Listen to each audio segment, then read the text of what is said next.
Selamat berjumpa kembali di dalam layanan audio Sahabat Seperjalanan. Hari ini adalah hari Minggu 15 Mei 2022. Tema renungan saat teduh kita dengan judul Ditekan Makin Melambung. Ditekan makin melambung. Firman Tuhan terambil dalam Yakobus 1 ayat yang ke-12.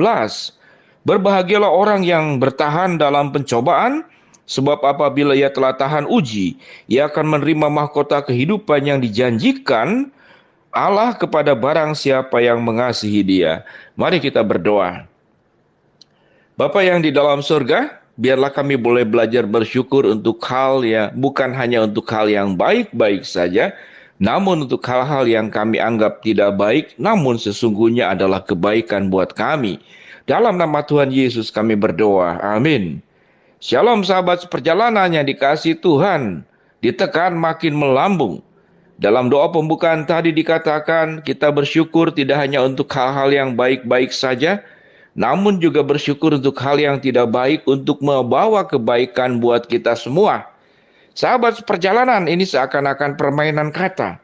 Yang baik-baik saja mudah kita terima, tapi yang tidak baik untuk membawa kebaikan, ini sulit kita terima. Apa yang tidak baik untuk membawa kebaikan? Yaitu tekanan-tekanan supaya kehidupan kita semakin melambung. Apa yang dikatakan dalam firman Tuhan Yakobus 1:12, berbahagialah orang-orang yang bertahan dalam pencobaan. Jadi orang yang bertahan dalam pencobaan itu tidak baik. Tetapi sewaktu kita bertahan akan menghasilkan apa? Sesuatu yang tidak baik akan menghasilkan yang baik. Tekanan itu tidak baik. Apa yang baik daripada yang tidak baik itu? Pencobaan tentu kita tidak suka, tidak senang. Dan kita anggap itu sebagai sesuatu yang tidak baik. Tapi yang tidak baik untuk membawa kebaikan kepada kita.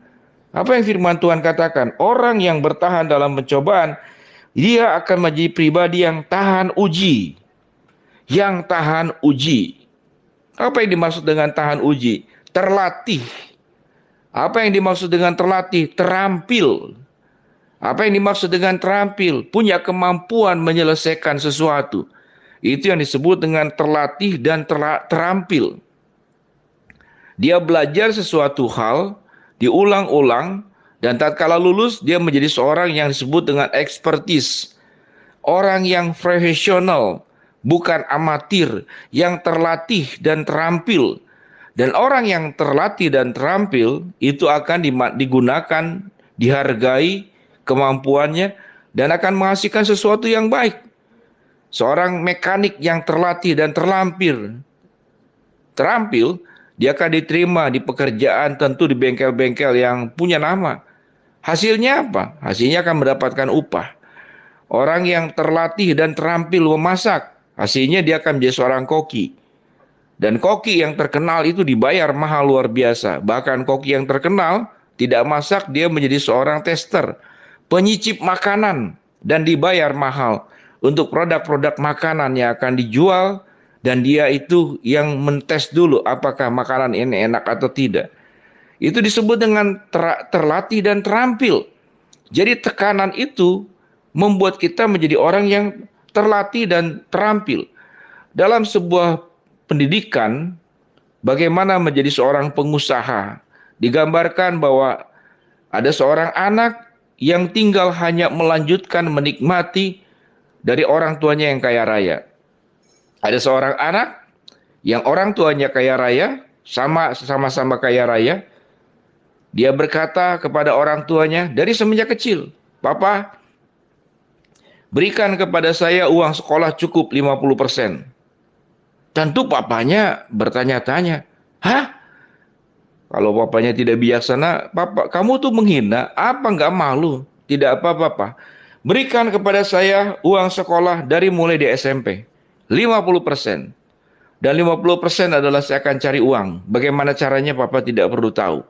Maka berjuanglah anak itu untuk membayar setengah daripada uang sekolahnya. Pertanyaannya, mana anak yang pandai dan anak yang bodoh? Tentu kita anggap anak yang pandai adalah anak yang memakai fasilitas orang tuanya. Anak yang bodoh adalah anak yang tidak memakai fasilitas orang tuanya. Tapi pertanyaannya, siapa yang akan menjadi anak yang terlatih dan terampil? Apakah anak yang tidak hanya tinggal menggunakan yang baik-baik saja, tidak perlu ada tekanan, atau anak yang memilih dengan sadar, memilih tekanan itu sendiri dan dia menjalaninya? Mana yang akan menjadi terlatih dan terampil?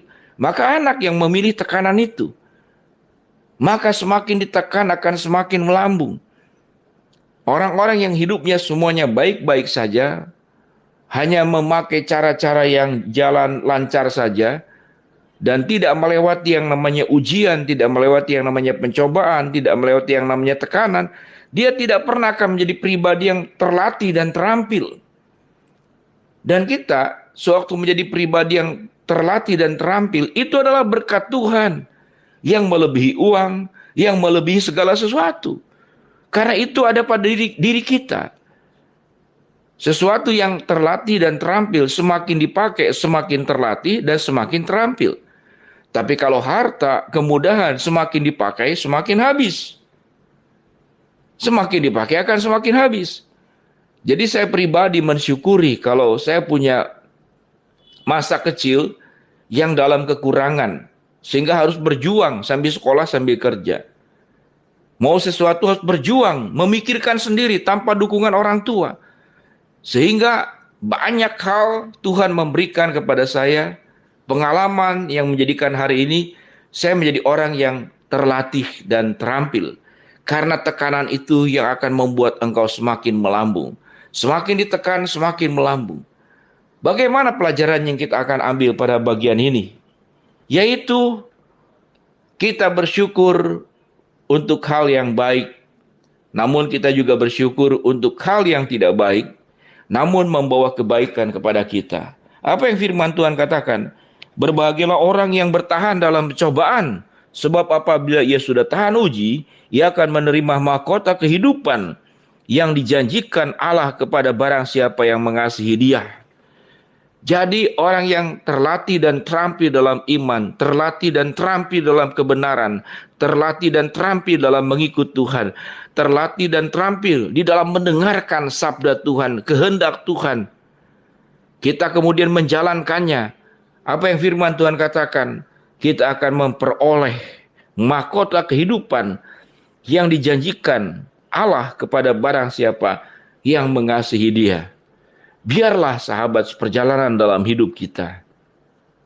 Kita tidak hanya bersyukur untuk hal yang baik-baik saja. Namun kita harus bersyukur untuk hal yang tidak baik, namun membawa kebaikan kepada kita. Apa yang tidak baik namun membawa kebaikan? Yaitu pencobaan, yaitu tekanan, yaitu kesulitan, yaitu masalah dan problem hidup. Bahkan harus sampai kita mengeluarkan air mata, mengeluarkan keringat, banting tulang, berjuang, jungkir balik, jatuh bangun. Ingatlah, engkau akan menjadi pribadi yang terlatih dan terampil. Karena mengapa? Karena semakin engkau ditekan, engkau semakin melambung menjadi pribadi yang luar biasa. Mari kita bersyukur untuk hal yang baik-baik saja dan untuk hal yang tidak baik namun membawa kebaikan kepada kita. Mari kita berdoa. Bapa dalam surga, terima kasih untuk kebenaran firman Allah yang sudah kami dengar saat ini. Biarlah kami menjadi orang yang bersyukur untuk hal yang baik-baik saja dan untuk hal yang tidak baik namun membawa kebaikan kepada kami. Biarlah tekanan dalam hidup kami justru membuat kami semakin melambung. Hamba-Mu berdoa buat sahabat seperjalanan yang sakit, Tuhan jamah sembuhkan. Sahabat seperjalanan yang sedang menghadapi masalah, Tuhan bukakan jalan. Sahabat seperjalanan yang sedang memohon berharap sesuatu, Tuhan akan kabulkan dengan waktu dan cara-Mu. Di dalam nama Tuhan Yesus kami berdoa. Amin. Shalom sahabat seperjalanan, Tuhan memberkati kita semua. Jadi pribadi yang terlatih dan terampil. Amin.